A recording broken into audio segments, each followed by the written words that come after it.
오늘은 내가 현역 시절의 한 연구에 대해서 요약을 해보도록 하겠습니다. 내가 1990년에 부임해서 약 10년 정도는 이 강자성체 방막에 대한 연구를 했고, 그 후 2000년부터 2019년까지 대략 한 19년 동안은 이 자석 나노 입자를 어떻게 의학적으로 응용할 것인가에 대한 내용에 대해서 주로 연구를 했습니다. 그래서 오늘은 이 자석 나노 입자의 의학적 연구에 대한 내용들을 이야기하도록 하겠습니다. 두 가지 경우가 있는데요. 첫 번째가 이 자석 나노 입자를 이 MRI 조영제에 대한 응용이고, 다른 하나는 자석 나노 입자를 이 마그네틱 하이퍼서미아, 그러니까 이 발열요법에 이용하는 이 두 가지 경우에 대해서 연구를 집중했었는데, 이에 대해서 얘기하도록 하겠습니다. 이 MRI에서는 이 핵의 자기적 성질, 수소 핵의 자기적 성질을 이용하는데요. 그래서 강한 자기장, 옷에 대략 한 3테스라 정도의 이 자기장을 걸어줍니다만은, 이 강한 이 자기장 속에 수소 핵스핀들이 놓이면은 이 수소 핵스핀들은 이 스핀 양자수가 2분의 1이기 때문에 두 가지 방향으로 정렬을 할 수 있는데요. 첫 번째는 이 자기장 방향으로 정렬하는 것, 그리고 나머지는 자기장 반대 방향으로 정렬하는 것이 있습니다. 그래서 물론 자기장 방향으로 정렬하는 핵스핀의 숫자가 많습니다. 그리고 이 핵스핀들은 자기장 속에서 이 세차 운동을 하는데요. 그래서 팽이 운동을 하는데, 이 각 핵스핀들은 위상이 다르죠. 위상이 조금씩 달라가지고 이걸 갖다 벡터적으로 합성하면은 이 자기장 방향으로의 이 자화도가 생깁니다. 그래서 자화도라 하는 것은 단위 체적당 이 자석의 색이라고 볼 수 있는데요. 그래서 수소 핵스핀들이 강한 자기장 속에 놓이면은 자기장 방향으로의 이 자화도가 생긴다. 그래서 자기장 방향으로의 자화도를 우리가 종축 자화도라고 합니다. 그래서 종축 자화도가 생깁니다. 그렇지만은 이 XY 성분, 그래서 이 방향을 G축 방향으로 하면요, XY 성분은 없습니다. 그래서 XY 성분, 자화도 성분은 없고, 이 G축 방향, 그래서 이 종축 자화도만 있고, 횡축 자화도는 없습니다. 자, 이런 식으로 이제 이 종축 자화도만 있는 이러한 이 핵스핀에 우리가 90도 펄스를 걸어주면요, 라디오파인데요. 라디오파를 걸어주면은 이것이 90도 눕죠. 그래서 핵스핀들이 90도 눕어가지고 이런 식으로 이제 이 자기장이 걸려 있으니까, 이 자기장 비전을 항상 걸려 있으니까요, 이것들이 이러한 원운동을 하면서, 세차 운동을 하면서 모여가지고 이런 식으로 다닙니다. 그래서 이걸 페이싱이라고 부릅니다. 그래서 이 라디오파가 존재할 때는 이와 같이 이 페이싱 현상이 생기죠. 그래서 90도 폴스를 걸어주면은 90도 눕어가지고 이런 식으로 이 종축 자화도는 다 없어져 버리죠. 그래서 지축 방향의 자화도 없어지고 이것이 전부 다 횡축 자화도가 된다는 것을 볼 수가 있습니다. 자, 그리고 이 전자기파, 라디오파는 펄스인데요. 펄스라는 것은 순간적으로 걸어주고 끄는 게죠. 끄면은 결국 이제 이완이 생기죠. 원래대로 돌아가는죠. 그래서 이 전자기파 없어졌으니까 자기장을 항상 비제로 걸려 있으니까요. 자기장 방향 쪽으로 돌아갑니다. 자, 돌아가는데 이걸 갖다 우리가 이완, 렉쉐이션이라고 부르는데, 이 렉쉐이션 이완은 두 가지 종류가 있습니다. 첫 번째 이 핵스핀들이 이런 식으로 돌아가죠. 돌아가가지고 원래 상태로 이렇게 가는 게죠. 자, 가는데 걸리는 시간, 이것이 이제 T1 렉쉐이션 타임이라고 합니다.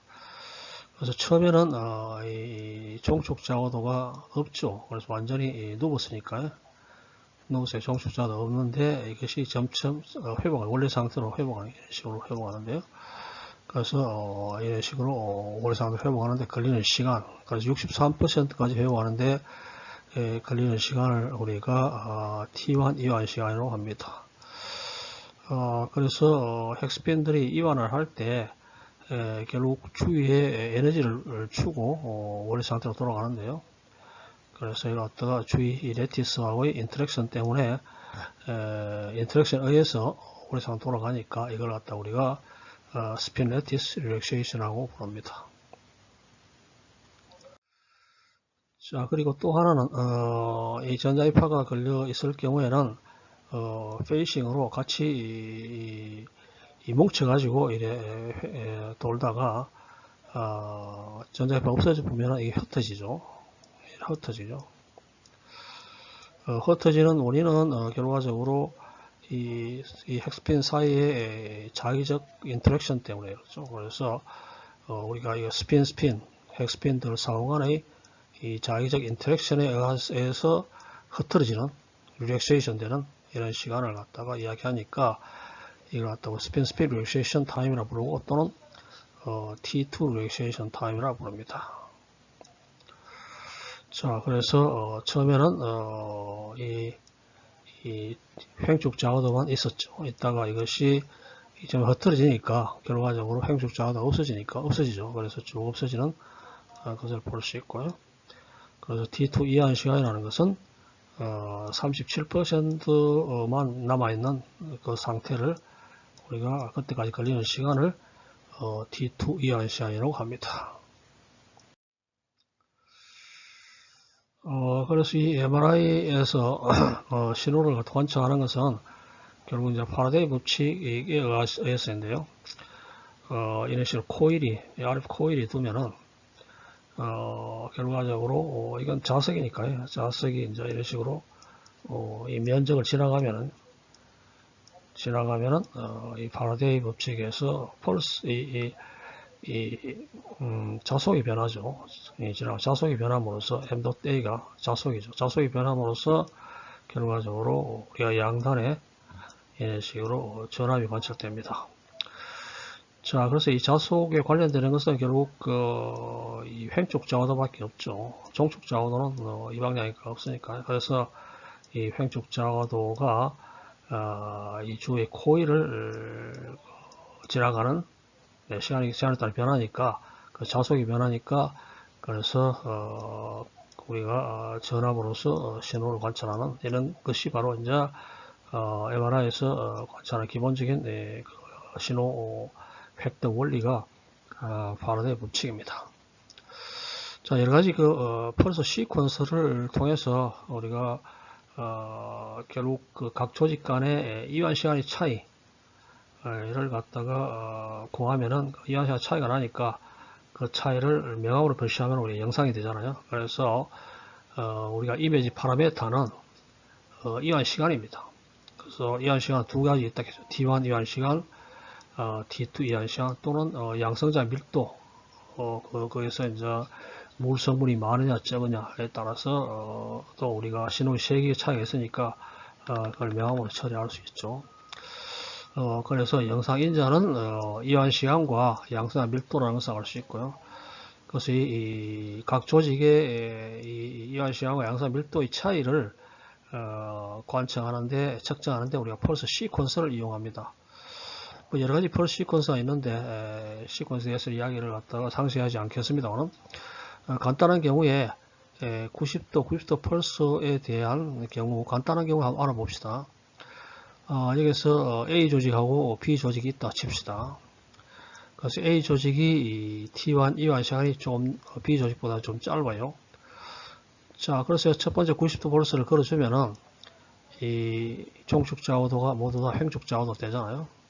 되는데, 자, 그런데 A 조직이 이완 시간이 빠르기 때문에 빨리 회복되죠. 우리가 이 어떤 시간 후에 90도 펄스를 걸어줘 가지고 신호를 관측합니다. 신호를 관측하는데, 이같이 신호를 관측하는데, 자, 그러면 A 조직이 이완 시간이 빠르기 때문에 결국 빨리 회복되고, 이건 좀 늦게 회복되잖아요. 자, 그래서 보다시피 이 두 조직의 신호의 차이를 우리가 구할 수 있고, 그 차이를 명암으로 처리하면은 영상을 얻습니다. 그래서 이 영상 인자를 T1을 사용한다 하든지, 또는 T2 또는 양사 밀도를 사용한다든지, 그래서 이걸 갖다 우리가 T1 강조 영상, T2 강조 영상, 양성자 밀도 강조 영상이라고 부릅니다. 어느 걸 택하냐 하는 것은 우리가 영상을 찍으려는 어떤 부분의 특징을 이용해서 선택을 하면 되겠습니다. 자, 그래서 결국 MRI에서는 이완 시간의 차이를 구해서 그걸 명암으로 처리하는 것인데요. 그래서 보다시피 종양 조직에서는 헥스프린 이완 시간이 이 정상 조직과 다릅니다. 그래서 보다시피 일반적으로 좀 길어요. 그래서 이 정상 조직보다는 이 종양 조직이 이완 시간이 조금 깁니다. 이것도 약간 깁니다. 그래서 이 모든 조직에 있어서 이 종양이 이완 시간이 좀 길다는 것을 볼 수 있고요. 자, 그리고 인체 방어 시스템, 이물질이니까 이 조영제 같은 거 이물질이니까 이물질을 걸러내죠. 걸러내는데 암 조직이 이물질인 조영체를 인식하지 못해서 조영제를 흡수하지 못합니다. 그래서 이에 따라 가지고 정상 조직에서만 조영제를 흡수함으로써 암 조직과 정상 사이의 영상 대비가 좋게 만드는 이런 목적으로 MRI 조영제가 사용되고 있습니다.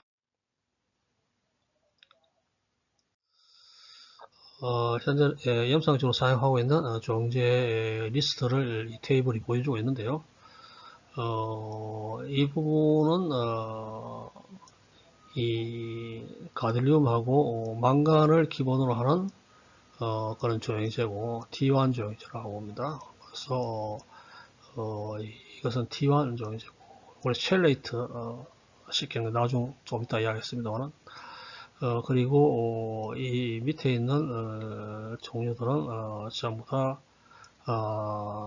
이 산화철 나노 입자를 이용한 것입니다. 그래서 이 산화철 나노 입자를 이용한 것은 T2 조영제입니다. 그래서 GD와 망간을 이용한 것은 T1 조영제고요. 이건 T2 조영제입니다. 그래서 여러 종류들이 있습니다만은 전부 다 나노 입자는 아연 악사이드, 그러니까 산화철을 이용한 그런 나노 입자들입니다. 그래서 이 표면을 코팅을 해야 되는데 인체에 산화철 나노 입자가 독성이 있으니까요. 그 외곽에 코팅을 하는데 그 코팅의 종류들이 뭐 조금씩 다릅니다. 이 조영제 회사들에서 만드는 것들 중에서 조금씩 이 코팅 종류들이 다릅니다만 안에 나노 입자는 전부 다 이 산화철 나노 입자를 사용하고 있습니다. 현재 이 조영제 효과를 이 그림이 보여주고 있습니다. 가드륨이나 또는 망간을 베이스로 한 나노 입자는 첼레이트 형태로 되어 있어요. 이런 식으로 이 가드륨이 안쪽에 이런 식으로 놓여집니다. 그리고 이걸 갖다 바깥쪽에 외곽 쪽에 이런 식으로 다른 화학 물질들이 이제 배치를 하고 있는데요. 그래서 이 경우에 이 가디룸 안쪽으로 물 분자들이 들어올 경우에 인터랙션을 통해서 에너지를 주고받으면서 결국 수소 헥스핀 에너지를 이 가디룸한테 줌으로써 이완을 빠르게 하는 그런 형태를 취하고 있습니다. 그래서 가디룸 기반으로 하는 조형제는 주위 헥스핀의 T1 이완 시간을 빠르게 합니다. 즉 주위 헥스핀이 가디룸 조형제와 에너지를 교환함으로써 빠르게 원래의 정자기장 방향으로 돌아갈 수 있게 하기에 이것 T1 이완이 빠르게 진행됩니다. 반면에 초상자성, 자성 나노입자 경우에는 이 주위에 자기장을 만듭니다. 자기장을 만들면서 헥스핀들이 이 페이싱 동위선을 깨므로써 T2 이완을 빠르게 진행합니다. 그래서 가디룸과 망간을 베이스로 한 조형제는 T1 조형제고 그리고 자석 나노입자를 이용한 것은 T2 조형제라는 것을 알 수 있습니다. 자, 효과를 보면요, 이 조형제가 없는 경우에, 없을 경우에는 이런 식으로 이 회복되죠. 이완되잖아요. 그래서 이 T1 이완이 이런 식으로 되는데요. 자, 조형제를 이용함으로써 이완을 빠르게 한다 했죠. 이완을 빠르게 시키니까 빨리 회복되죠. 이런 식으로 빨리 회복돼요. 빨리 회복돼 가지고 결국 이것이 신호의 쉐익인데요. 우리가 측정하고자 타임에서의 이 신호의 쉐이가 조형제가 없는 경우보다 조형제가 이용한 경우가 훨씬 신호가 크죠. 그래서 T1 조형제는 신호를 증가시키는 조형제입니다. 자, 반면에 T2 조형제는 이 조형제가 없을 경우에는 이런 식으로 이완이 되는데 이 조형제를 사용함으로써 이완이 빨리 되죠. 빨리 되니까 이런 식으로 빠르게 이완되니까요. 그 신호가 줄어들죠. 그렇죠? 어떤 시점에 우리가 측정했을 경우에 그래서 T2 조형제는 신호를 감소시키는 조형제라는 것을 알 수가 있습니다.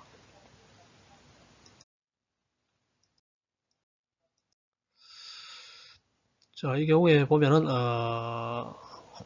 우리가 조형제를 투여했을 경우에 이 네 사진을 찍을 경우에는 blood brain barrier라는 걸 통과해야 돼요. 그래서 이것을 이제 걸러지는데요.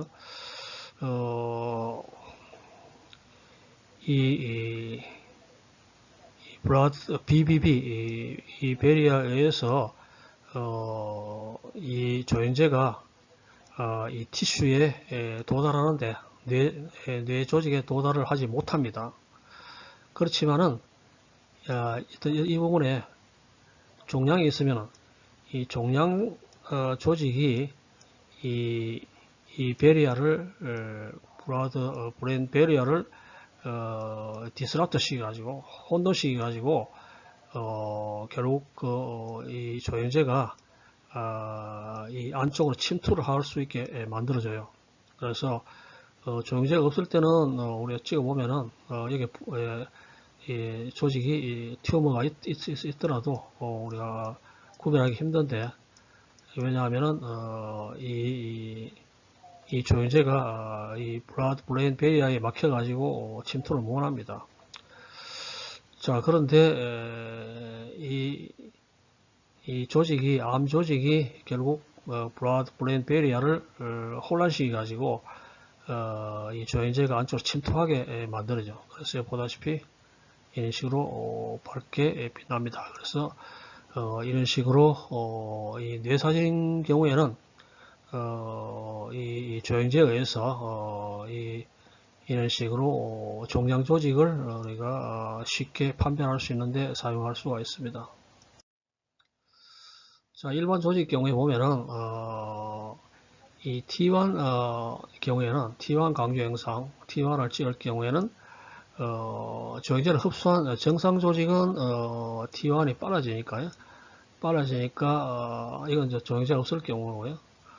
그래서 조영제를 갖다가 이용했을 경우에 이 정상 조직들, 이것도 정상 조직들이죠. 정상 조직은 이 조영제를 흡수해서 이완 시간이 빨라져가 신호 시기가 커지죠. 그래서 이 커져가지고 밝게 보였잖아요. 밝게 보이고 대신에 이제 조영제를 흡수하지 못한 암 조직은 예를 들어 이 부분에 암 조직이 있는데 암 조직은 밝기가 그대로 어두운 밝기가 그대로 되어 있죠. 그래서 이 부분이 이제 암 조직을 우리가 판별할 수가 있게 됩니다.